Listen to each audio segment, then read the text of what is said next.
show you how to make a hula hoop cupcake swing. All the items I've used are either from the Dollar Tree, the 99-cent store, or Michael's, because I am indeed in the USA right now. If you do get value from today's video, please do consider subscribing. And if you're feeling extra generous, then I invite you to like this video as well. I will link to a playlist above where I put together all sorts of dessert tables really inexpensively. I hope this activates your creativity and imagination so you have everything you need to host your next event. Most of today's items are from the 99-cent store, so you need 2 hula hoops. I bought this box. These particular measurements are 7.6 by 5.2 inches. You want something long and narrow and sturdy. Cable ties. I've got some marbles just to weigh the box down, but you can use anything you want. Sand, rocks. We've got white, this lovely deep rose gold, and a nice blush pink. These are pearlized balloons, so they're really pretty, from the 99-cent store. You're going to need to make a DIY frame. The frame is from the Dollar Tree, and the inside is just a piece of marble paper, which I purchased from Michael's for 79 cents. And you just want to fold the paper to size and pop it in the base. You need some circular hooks to go into the side of the frame. Just some artificial flowers. These are from the Dollar Tree, and this is from Michael's. You do not need to have flowers at all if you don't want to. Another thing we're going to need for this project is rose gold spray paint. I actually purchased this from Michael's. The first step we're going to do is attach the box to the hoops. You want to put the box this way up. So we want the box this way up, not this way. And once we've attached them, then we'll spray paint afterwards. What we want to do is put 2 holes near the bottom of the box. Don't do it near the top because the hula hoops won't have any structure or balance. So for me, I just get some scissors and I twist, twist, twist, twist, and I just keep doing that. Be patient here, and eventually it will go right through. And you just create a little hole just like that.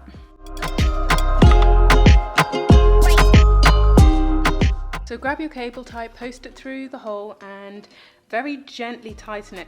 We're going to tighten them properly afterwards. For now, we just want to get them around. Now you just want to tighten the cable ties until the hoop is actually nice and straight and balanced. Now I always like to have 2 cable ties at the top just to give it a good amount of structure. And you just want to put the cable tie towards the bottom so that way it's nice and straight. As you can see, this will balance itself out, but just to give it some extra structure, I'm going to put the marbles in the base.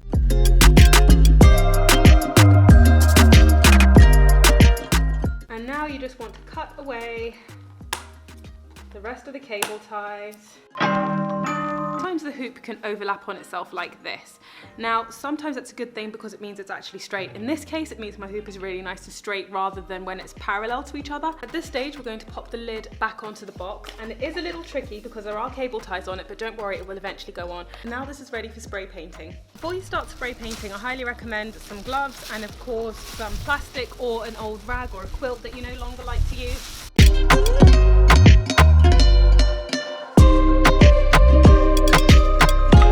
The next step is to pop these little circular pins into the frame. And by the way, this frame is literally from the Dollar Tree, and then like I said, I got a piece of marble from Michael's and I put it in there. You can quite easily just get a ruler, but I personally just grab a cable tie and I cut it. So that way I then know that the next pin needs to go right here. You do need to be a bit patient here. At first it can seem like it's not going to go in, but I promise you it will. And then you have 2 nice screws in. Make sure that they are this way up. So I have a confession to make. I've never made a balloon garland before. From what I've seen, it looks reasonably straightforward, especially because this is a hula hoop, so we don't need that many. So what we're going for is 4 on the bottom, so quads on the bottom, and a group of 3 on top. Odd numbers always look better, so we're going to have 3, 3, 3, and 2 4s right on the bottom. You can colour code them however you want, so let's begin. So we've got 2 sets of 4 right here, and then we've got 3 sets of 3.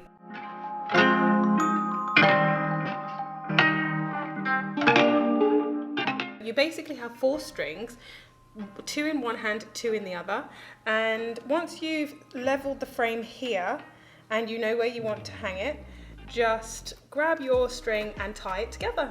It's as simple as that. And while it's loose, just hoist it to wherever you want it to go. So just take a string, loosen it, and just keep playing around with it until it's perfectly straight and you are happy with it. Now I'm just going to tie it in a little bow, so that way you can undo it in case you need to adjust it. And you just want to cut the excess string off and then boom, you have your little swing. Now we're going to put our balloons on. So we're going to put our quads on the bottom, or near the bottom. So just kind of shimmy them around, and let's just hope they stay. So just twist them, shimmy them, move them.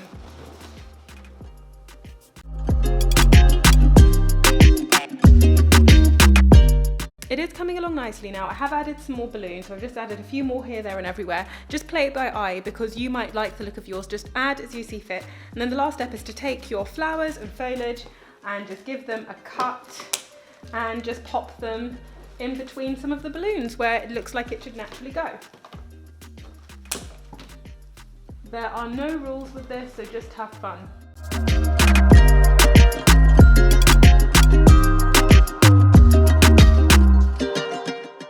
Don't be afraid to use some cable ties as well to get some structure. So here's the finished result, and just so you know, if ever you need to realign the swing, if it's a bit lopsided, you can twist these hooks. So twist them and then it will move the way you want it to, and just reshuffle it. So to finish it off, I just ended up putting 3 roses and just shoved them straight through the hoop there. And as you can see, I've intermittently put flowers and foliage and balloons. So you can always just play it by eye and just add to it as you see fit. As you can see, that was much easier than what you may have thought. And I by no means am an expert in balloon garlands or even floral arrangements. So if I can do it, you can 100% do it. If you did get value, please do consider subscribing. And also I share tips on my Instagram, Nadia Afternoon Tea, that I don't always share on my YouTube channel. And if you did have any tips or suggestions or ideas of your own, please do feel free to comment below. A massive thank you for watching this video, and I will catch you in the next one. Take care, bye.